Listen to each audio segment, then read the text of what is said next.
Okay, this episode was insane, bro. Just looking at this scene again, I am in shock, okay? The Ant King, Beidou versus Sung Drip Woo. I mean, this shit is insane. I can't believe what I'm looking at. This animation, like, this is god tier animation that we're looking at, man. Like, this might be the best animation to ever. Maybe, Demon Slayer, step aside.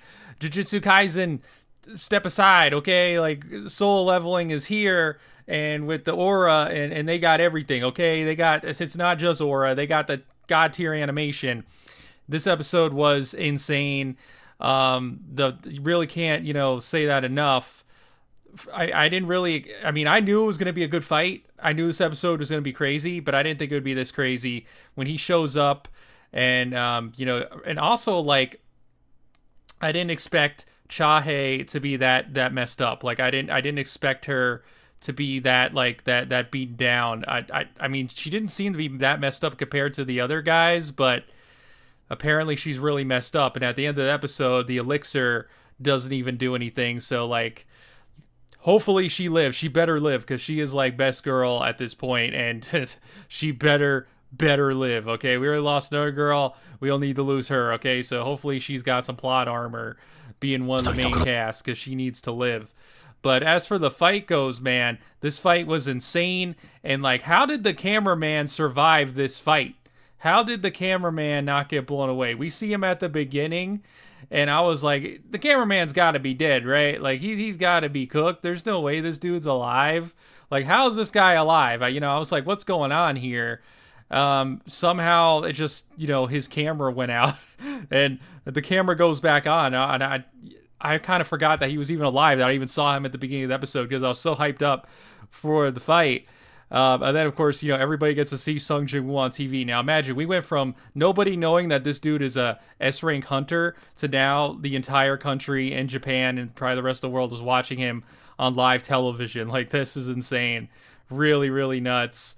And the fight, like, a lot of people were saying it was a one-sided fight. I wouldn't say it was a really one-sided fight here. Like, as you see in the clips, in the clip I just showed, but the Ant King is putting up quite a fight. Like, this Beidou guy is putting up a really crazy fight.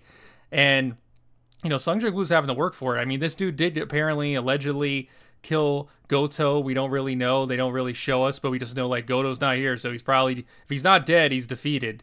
But possibly maybe the Ant King spared him because he just felt like he was beneath him or something. Who the hell knows? Although he didn't do that with other people, but maybe Goto's got some crazy plot armor. And the way this episode ends with Sung Jin-woo's eyes glowing, and he gets that new ability mid-fight, which, again, this is why I don't think it was really that much of a one-sided fight, because he did kind of pull this ability out of nowhere. I mean, he does tend to do that, but this mutilation ability, he just, like, pulled it out, and he was just cutting him up. And the Ant King is still able to regenerate. It takes a few times before he's able to kill him. So, I would say it wasn't totally one-sided. He had to pull out a new ability to win this fight, or at least put him down for good. But, like, it was still, epic to see if you're a Sung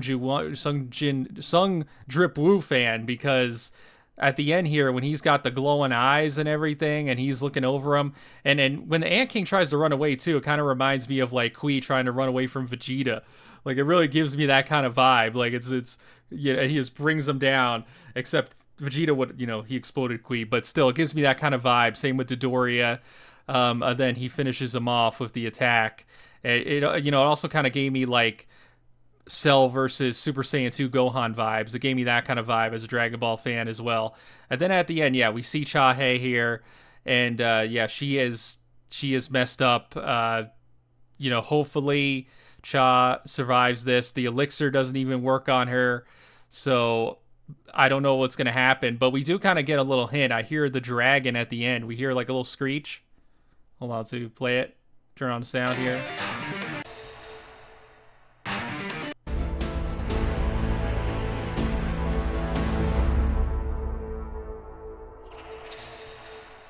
So maybe he's going to hop on the dragon with her and fly to the city. That will be epic. So hopefully we'll get to see that. That will be some epic stuff. And remember, this is going to be the finale. Next week is the final episode. Also, the Japanese dude, I forgot his name, Matsumoto or something, he's planning some evil shit. Like, he's planning to try to, like, because basically all his guys have been killed at this point, except for a few of them. So he's trying to, I guess, get them to use the Korean people, the Korean hunters, as fodder. But, like, I don't think his plan's going to work. Sung Drip-Woo's not going to have that. And I feel like Goto is still alive and is not going to go along with anything nefarious. I think he's a man of honor, honestly. So I don't see that happening. But we'll see how that goes. That little evil side plot that's cooking. But I would give this episode 10 out of 10. There's just really no flaw. This is one of the greatest episodes I've ever seen of any anime, to be honest. So yeah, 10 out of 10.